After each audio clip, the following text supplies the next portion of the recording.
Cette application, elle génère plus de 20 000 $ par mois sur l'App Store. Et pourtant, c'est juste une app de journaling. Et aujourd'hui, je vais te montrer comment la cloner en moins de 20 minutes avec Claude Code. Aujourd'hui, l'application, elle sera pas hybride. Ça sera une application native iOS et on va utiliser les langages natifs qui seront Swift, SwiftUI et on va utiliser Swift Data pour garder les données sur ton téléphone. Avant de commencer, on va regarder quelle application on va cloner aujourd'hui. Donc Stoic, c'est une application de journaling stoïcienne avec un tracker d'habitude, mais nous, on va se concentrer uniquement sur la partie journaling aujourd'hui, vu qu'on veut faire une application en moins de 20 minutes. Et là où ça devient intéressant, c'est qu'on va le faire en natif. Meilleure performance et meilleure intégration sur les iPhones. Tous les prompts que je vais utiliser dans la vidéo ainsi que le projet au complet seront disponibles dans le School, donc n'hésite pas à cliquer sur le lien en description. Pour suivre ce tuto, tu auras forcément besoin d'un Mac pour développer en natif sur les iPhones. Tu auras notamment besoin de Claude Code, du MCP Context 7 et de mon plugin iOS que je t'explique juste après. Avant d'installer mon plugin, je dois t'expliquer le système de marketplace et de plugins mis en place par Anthropic. En gros, tu peux installer des marketplaces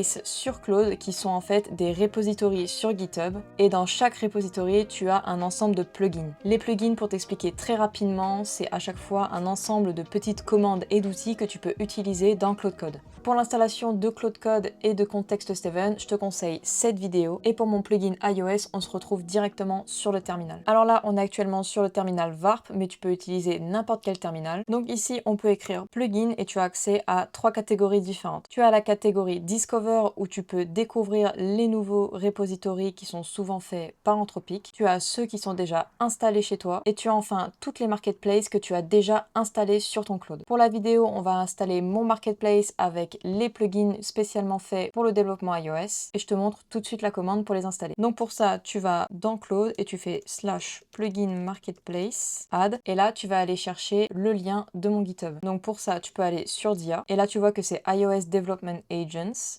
Et il faut prendre le pseudo qui est derrière. Donc tu tapes le pseudo et ensuite le nom du repo.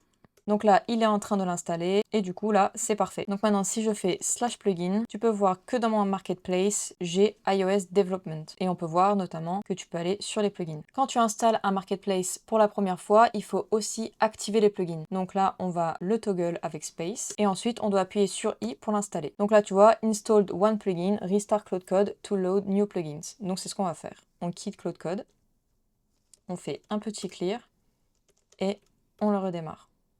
Et maintenant, si tu fais /iOS, tu peux voir que tu as accès à tous les plugins que j'ai créés. Maintenant qu'on a tous les plugins iOS installés, on va pouvoir créer le projet. Ce que je te conseille au début, c'est de démarrer avec Xcode et on va créer un nouveau projet. Donc là, il va te demander quel type de projet tu veux créer. Nous, on veut aller sur iOS et on veut créer une application. En premier, on a le product name, donc on va mettre le nom de ton application. Donc ici, on va l'appeler Gratitude Clone. Ici, ta team qui sera sûrement connectée avec ton compte développeur. Ici, on change rien. Le bundle, on s'en occupe pas non plus. L'interface qu'on va utiliser, c'est SwiftUI. Pour le langage, on va utiliser du Swift. Donc là, tu as le testing system. Donc nous, on va rester sur le nouveau. Et en storage, ici, on va rien mettre parce que c'est Claude Code qui va refaire de zéro. Ensuite, tu fais Next. Et là, tu le sauvegardes où tu veux le mettre. Donc voilà, ton application, elle est créée. On va le laisser un petit peu indexer et commencer à build le premier simulateur pour l'avoir sur le côté. Bien, maintenant que tu as créé ton projet sur Xcode, on va pouvoir se mettre dans le terminal. Donc là, on va pouvoir aller directement dans notre projet et on va pouvoir lancer Claude. Maintenant qu'on a lancé Claude Code sur le terminal, on va pouvoir commencer à brainstormer avec lui sur l'application. Donc pour ça, on va faire iOS brainstorm. Et tu le vois là, tu as la description du plugin. Donc là, c'est générer des idées structurées et des solutions d'exploration pour le développement iOS. Et du coup là, on va lui parler de notre application. Du coup, on va lui écrire une app de journaling comme Stoic, sans la partie habit tracker et avec un prompt de réflexion par jour. On utilise Swift, SwiftUI et Swift Data pour les données. Donc là, vu qu'on passe en brainstorm, on va aussi le mettre en mode plan. Donc le mode plan, c'est la planification. Donc il va explorer toutes les idées et on va pouvoir valider ce qu'il nous propose. Je te fais un petit timelapse le temps qu'il réfléchisse. Bon, il a terminé, on va voir un petit peu ce qu'il nous propose. Donc comme tu peux le voir, il l'a terminé, on va regarder ce qu'il nous propose. Donc focus, architecture plus data, et la stack c'est Swift, SwiftUI et Swift Data comme on lui a demandé. Donc il nous réexplique l'application, un prompt de réflexion quotidien, entrée de journal liée au prompt, et focus sur la simplicité et l'introspection. Pour l'architecture, il nous en propose deux, il nous propose soit le MVVM ou soit le MVVM avec un repository pattern. Je pense que pour l'application qui va être assez minimale, on va rester sur le MVVM simple. Il nous propose les modèles de données Swift Data, donc on va vérifier. Il nous propose à chaque fois pour une entrée de journal un identifiant, son contenu, sa date de création, le prompt et le mood. Le prompt, c'est un daily prompt et qu'est-ce que c'est? C'est aussi avec un identifiant, un texte, une catégorie, une schedule date et les entrées. On peut voir aussi qu'il a créé deux enums, donc un avec le prompt catégorie, on va pouvoir dire quel type d'entrée journal on est en train d'écrire, ça peut être une gratitude, reflection, growth and mindfulness. Et on pourra aussi rajouter un mood à notre journal si on se sentait bien, pas bien, neutre ou alors si on a eu des difficultés. Il nous propose aussi des approches sur la gestion de prompts au quotidien avec trois approches différentes et il fait même sa petite recommandation. Donc ce qu'on va faire, c'est qu'on va suivre la recommandation de Claude. Au niveau des structures des écrans, on aura l'application, une vue home, journal avec l'entrée et une vue paramètres. Donc là, il nous propose en dernier les notifications clés, le must-have, ça sera le MVP. Il nous propose même des fonctionnalités futures. Donc il pense déjà bien plus loin que nous. On a aussi le système de notification, les décisions techniques, la structure de fichiers recommandée et l'approche suggérée au final. Donc pour le premier sprint, il veut créer la home, la création d'entrée et la liste basique. Et je pense que c'est ce qu'on va faire. Donc on va dire pars sur ton approche suggérée. Donc là, il va explorer le projet existant. Bon, il va voir qu'il n'y a rien, donc il va très très vite développer. Et en attendant, on se retrouve à la prochaine question.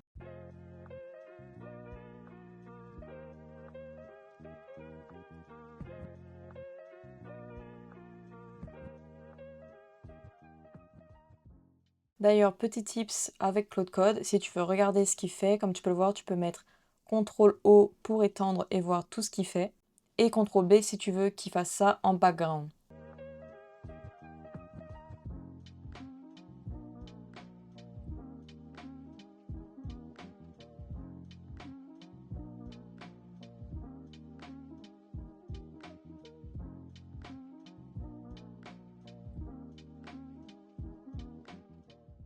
Donc tu vois, il a pris un petit peu de temps pour faire le plan, mais il a designé un plan et il va maintenant le synthétiser dans le fichier pour qu'on puisse tout valider. Donc voilà notre plan. Donc on va monter jusqu'en haut et là on voit vraiment la structure des fichiers avec toutes les vues et les view modèles. On voit les modèles Swift Data qu'il va implémenter, les enums, les services qu'il va mettre en place, les écrans principaux, l'ordre d'implémentation, les fichiers critiques où il va falloir faire attention et ensuite faire des vérifications. Et il fait des petites notes techniques, utiliser Observable, les relations Swift Data avec Relationship, la navigation avec Navigation Stack et Tab View et les injections de services via .environment. Donc là, on va faire oui, on va clear le contexte et auto-accepter toutes les éditions. Donc maintenant, on repasse en timelapse le temps qu'il implémente tout ça. J'en profite maintenant pour te rappeler que toutes les ressources seront dispo sur le School en description. Si tu veux aller plus loin pour développer des applications iOS, n'hésite pas à t'abonner à la chaîne. Et si tu veux rejoindre le Discord pour poser tes questions ou coworker avec nous, n'hésite pas, le lien est aussi en description.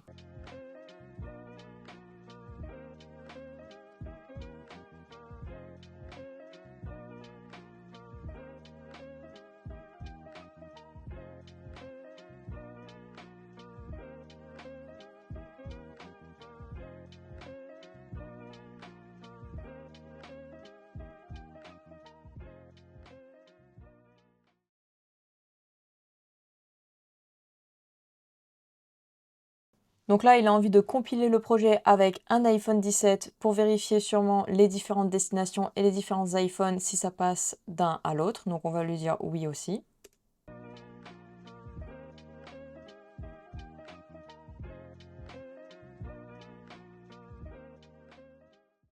Ah, donc là apparemment, il a trouvé différentes erreurs, donc on va lui dire oui parce que là, il veut rebuild pour voir les erreurs de compilation.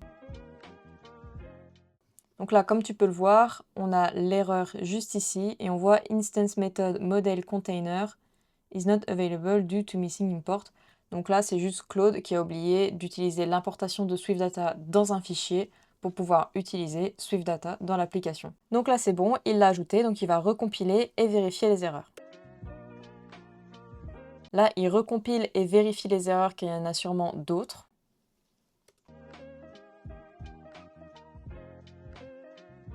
Donc là, vérifier le résultat final de la compilation. On va lui dire oui. Build succeed, donc ça veut dire que l'application compile avec succès et il va nous faire un petit résumé de ce qui a été créé.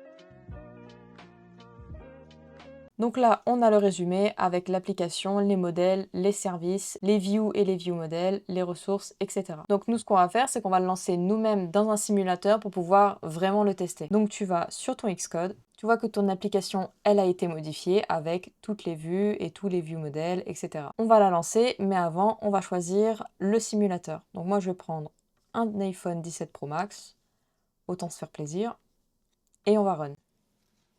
Build succeed, on voit que l'iPhone a pop juste derrière, hop, on le récupère. Donc là, c'est un petit peu le roulement de tambour, on ne sait pas ce qui va se passer. En général, les premiers builds sont un petit peu longs, le temps de tout mettre en place. Mais là, on voit qu'on a notre application journal avec une question. Qu'est-ce qui vous a aidé à rester calme face au stress récemment? On va commencer à écrire. Donc là, c'est le truc d'Apple. Nous, on peut écrire avec le clavier vu qu'on est dans un simulateur. Qu'est-ce qui vous a aidé à rester calme face au stress récemment? De m'abonner, par exemple. Ah oui, c'est vrai, parce que c'est en anglais, donc il faut faire attention. De m'abonner à la chaîne de Okip. Voilà. Et comment vous sentez-vous? On va dire que franchement, ça va, donc on est heureux. Enregistrer. Et là, on voit notre réflexion aujourd'hui. Si on va dans Journal, on voit des données avec notre historique. Et bien sûr, on a des petits paramètres. Avec l'activation des notifications, on a même le thème qui a été mis en place. Donc, je ne sais pas si vraiment il fonctionne. Ah bah tu vois, là on voit que le système il fonctionne pas. Donc c'est une super transition pour utiliser le deuxième plugin qui est iOS Improve. iOS Improve, qu'est-ce que ça va nous permettre? En gros, iOS Improve, ça va permettre d'améliorer une feature qui est déjà présente. Donc là par exemple, on a voulu changer l'apparence de l'application, on a voulu passer au mode sombre et il ne s'est rien passé. Donc on va revenir dans Claude et on va lui faire /iOS Improve et on va lui dire dans les settings, j'ai voulu changer le mode clair au mode sombre et il s'est rien passé. Donc lui, automatiquement, quand il reçoit la commande iOS Improve, il sait qu'on parle d'une feature existante et qui doit améliorer le code qui est déjà présent. Donc là, tu vois, il analyse le problème, il l'identifie, le changement de thème dans Settings View Model met à jour User Default Service, mais l'UI dans Gratitude Clone App ne réagit pas car elle lit autre chose une seule fois. Donc là, il a trouvé la solution, c'est modifier directement le User Default Service depuis la vue Settings sans passer par un view model intermédiaire pour le thème. Il vérifie la compilation, on lui dit oui. La compilation est réussie, résumé des améliorations, etc. Donc on va retester sur Xcode. Il faut rebuild à chaque fois, bien évidemment. Donc là, il est passé en mode sombre. Et si on passe en mode clair, ah bah là, tu vois, ça marche carrément plus du tout. Donc là, on va retourner sur Claude. Il a toujours en tête qu'on est sur de l'improve, donc plus besoin de lui remettre. On va lui dire ça ne fonctionne toujours pas. Et en plus, je peux plus changer le thème.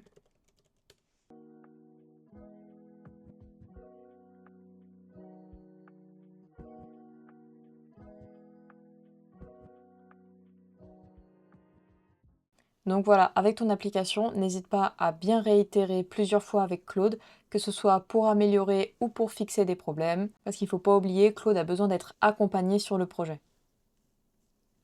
Donc on voit qu'il a fait des corrections appliquées à nouveau, sur quel fichier, le problème, la solution.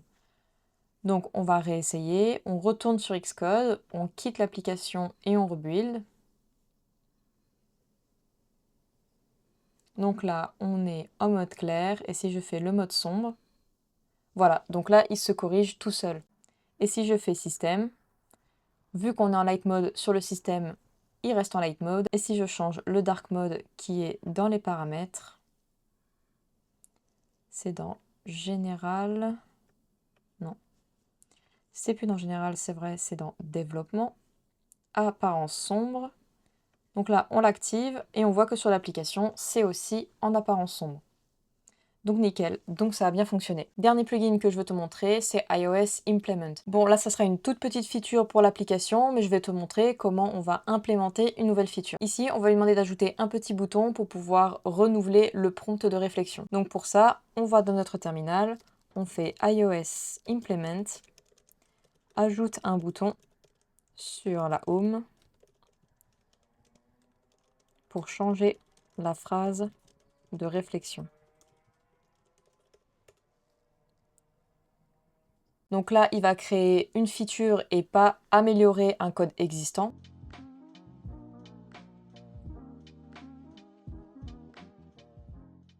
Donc comme tu peux le voir, il nous demande même plus s'il peut build, il le fait tout seul pour vérifier s'il y a des erreurs, et seulement quand il y a un build succède, il nous dit que l'implémentation est terminée, il nous dit qu'est-ce qui a été implémenté, et nous, on va aller vérifier ça.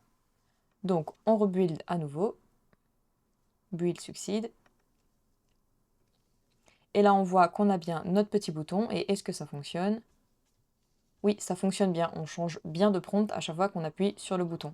Voilà comment tu peux cloner une app rentable sur l'App Store grâce à Claude Code et les plugins iOS Development. Et on a juste effleuré la surface. Je t'ai montré 3 plugins sur la dizaine qui existent, sur les agents spécialisés dans l'architecture, la sécurité et la publication de ton application, les tests, l'architecture, enfin bref, il y en a énormément. Et n'oublie pas, si tu veux les prompts de la vidéo ainsi que le projet au complet, c'est dans le School, le lien est dans la description. Et si tu veux venir poser tes questions et coworker avec nous, le lien du Discord est aussi dans la description. Tu peux mettre un like et un commentaire si la vidéo t'a aidé et n'hésite pas à t'abonner pour voir les prochaines vidéos. C'était Okip, ciao ciao!